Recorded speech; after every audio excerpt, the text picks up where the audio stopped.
Hey, what's up? Chuck here. Um, Moved on to the next thing, got the 22 out, so now I'm on to something else I found. So I found a guy was going to throw away a Power Mac. It's a Canadian Tire saw. So these were made a while back. They were in Canadian Tire. They're 35 cc's, 225 16s. Um, it's the perfect little truck saw. So this guy, he was going to throw it out because he said that he didn't know how to fix it. So I took it, and it took me a little bit just to order the parts in, but I got it all ordered and put together.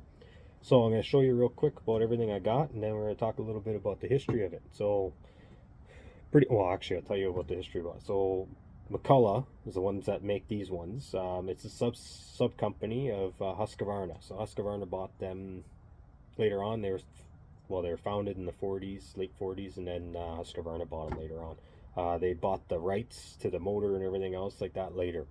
Um, so looking at the saw, pretty much everything I did. So the primer bulb was finished on it, big hole in it. So I went online and I ordered myself one of those universal ones. And it came with the hoses and everything too. I had to cut them down because they were a little bit long. And then the foam, I had to order some foam because I didn't have any foam. So yeah, you just order that, and I cut her down nice to make it smooth, and then she fits in there perfect actually. Um, doesn't have to go all the way, you just don't want any gaps in there. So yeah, you just put her in there nice and easy. Cleaned up the carb a little bit. Yeah, it was a little bit plugged up and gunged up. And then yeah, that's pretty much it. Pulled that off. I pulled the actual everything off and just shined it up a little bit. There was a little bit too much. You had a bunch of gunk inside there, as you could see. I don't know where the had in there, but the stuff he was using wasn't really good, that oil. But it dumped out all over the place, so got that all cleaned up.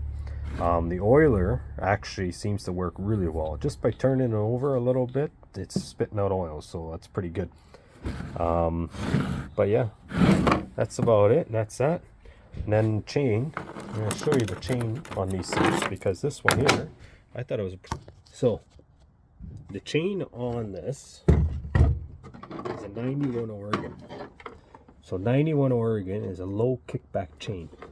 Now I'm going to show you what a low kickback chain actually looks like. So low kickback chain, it's got these humps in here. So these humps right here, so that means when it actually bites into the wood, it's not going to kick up and get you too hard. Okay. Problem is, it's more steel on the blade, and more steel for the motor to have to push around. But these are pretty good for the person starting to cut wood. The other thing about it is got these holes drilled in the bottom here for the oilers, and that takes the oil around on the blade. And then on each side of this one, on each side of the teeth, like on the teeth and the actual kickback, there's like a groove. This, you can't see, maybe right there, you can see there's an extra piece there, and there's a lip there. So that little lip, that's going to carry around oil as well, and it's on both sides, and it carries through, as well as if you take a look at the teeth, there's a little hump there on the bottom. So that is to keep the vibrations down as well for the chain. So if your chains don't have that, it's going to vibrate pretty good. These ones here, it's got that little extra hump there, and it's going to help keep it so when the tooth actually bites in, it's not going to push down. It's going to just keep going. It's like an extra little piece. So that's actually pretty good. It's a big flat spot there basically. But yeah, this is it's a Oregon 91. That's what that is. It's a low kickback chain. So if you're going to have chain, if you're starting out, this is the kind of chain that you want to actually have.